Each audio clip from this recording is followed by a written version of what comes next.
अस्सलाम वालेकुम, welcome to my channel. आज की वीडियो में मैं आप लोगों के साथ किचन में इस्तेमाल होने वाली 20 चीज़ों के नाम इंग्लिश में शेयर करूंगी। वीडियो अच्छी लगे तो लाइक और शेयर कर दें। चैनल पे न्यू है तो चैनल को सब्सक्राइब कर दें। चिमटा टोंग, कड़ाही वॉक, चाय की छलनी टी स्ट्रेनर, कद्दूकश ग्रेटर। और हाँ, आप लोग मुझे ज़रूर बताइएगा ये ग्रेटर को हमेशा हम कद्दूकश ही क्यों कहते हैं। तवा ग्रिडल,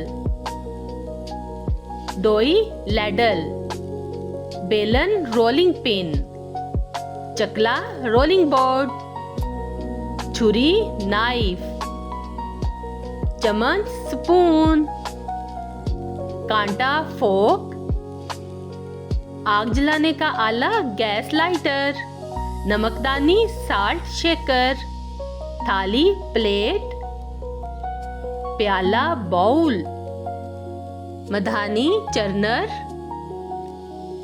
छलनी कोलैंडर, कटाई के लिए तख्ता चॉपिंग बोर्ड, चायदानी टी पॉट, फूंकनी ब्लोइंग पाइप जिसकी आजकल बहुत ज़रूरत पड़ती है, आटा छानने वाली छलनी सिफ्टर। आपको मेरी ये वीडियो कैसी लगी है कमेंट करके ज़रूर बताइएगा। मुझे दुआओं में याद रखिएगा। दीजिए इजाज़त। अल्लाह हाफिज़।